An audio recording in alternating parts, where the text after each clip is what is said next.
Hey everybody, it's Boys with the Most Toys coming at you again today, and I kind of was fooling around with my old G1 Megatron design from about 5 years ago and started playing with it and rescaling and changing things, and I ended up just doing a whole new design. So this is, I still have the old one on the shelf. This is my new G1 style Megatron pistol, and as you can see, if you remember the old one was about 6 studs thick. This one's now down to 5 and 4 studs wide in places. So that's what I was going for. It's still pretty oversized considering, you know, my hand is pretty big. So it's probably just a tad too big.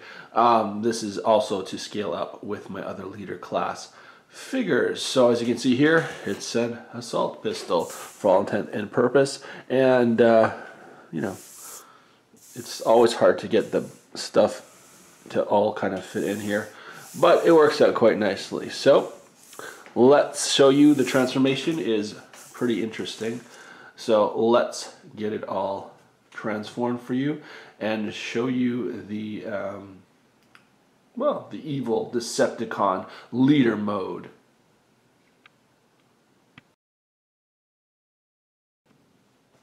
Okay, let's get to transformation. I hope I can keep it all in frame without getting in the way as well, because it's a fairly big model to transform. So what we want to do first is we want to, well, we can remove the scope. It's just easy to do that. Let's do that, get it out of the way for now, and we've just got this straightforward pistol. What we want to do first is come into here, and these two sections will rotate out. Just have to wiggle the front of the gun out of the way. So you want to get that like that. It hinges in a few places. You can move the trigger up and out of the way if you like. And then we're going to do the rest of the business. So we're going to pull the back section out, which of course houses the head. And you can see all this junk will go in place later. You can see that reveals an arm. We're going to rotate this 180 degrees like that. We're gonna go, what else are we gonna do? Well, that's about it for now. That loosens everything up, and you can see this is a little more involved than my usual transformations. You can see all this junk is kind of just hanging into space. I did design it so that it will lock all back into place, so don't worry, it's not that flimsy. Actually, it's pretty sturdy in the meantime. Okay, so what else we want to do?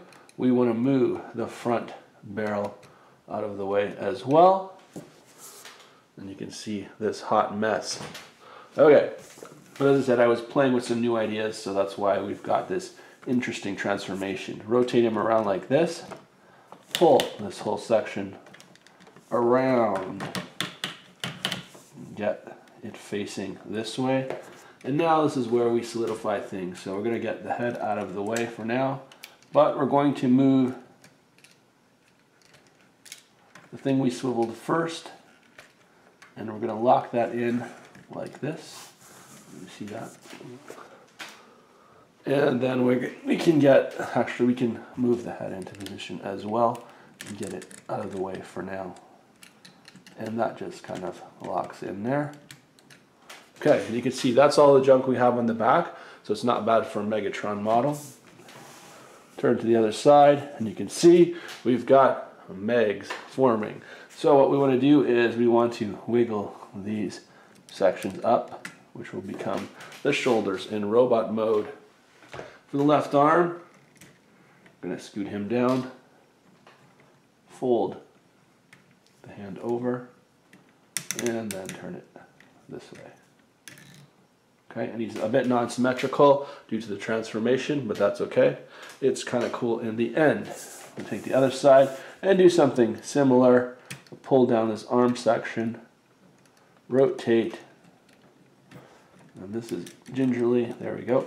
Rotate that section up, and you can see the right arm has more kibble, but it's covered by the arm cannon anyway. Pull down the hand, and then we'll just jiggle that, there we go, out of the way. And then we have, well, he's almost done. He's just shorty now. So what's cool about this too, you have the hidden plate in here that covers his abdomen and the joint there. It also sturdies him up a bit, as well as the back joint. Just going to pull that down. It's hiding inside the midside of the gun. So now we have a midsection, and you can figure out the rest. You're just going to take legs on both sides, and this is a simpler transformation than splitting the legs like the usual Megatron transformation. And then you want to rotate those legs. And there, you pretty much have it. And you have all these movable skirts and all this stuff. So let me just back the camera up just a tad for you. Okay. And you can move the head up a tad. It's on a ball joint, so you can do some looking around. And then you want to just take your cannon and put it back on. And you can put it here. If I could see past the camera. There we go. All right, and because he has ratchet joints, it holds things up quite nicely. So you can see he weighs a little bit to the right because of the size of the cannon. These shoulder pads can move.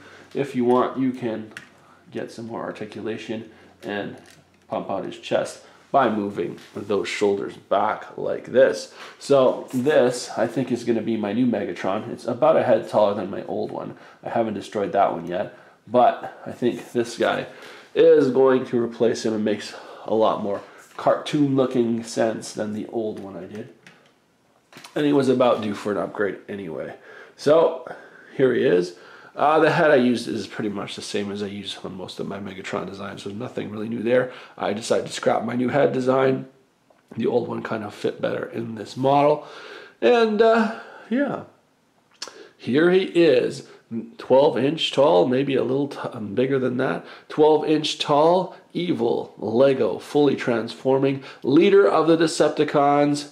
Hope you enjoyed this one. Hope this inspires you to build your own crazy creations out of Lego. Until next time, everyone, happy building and take care.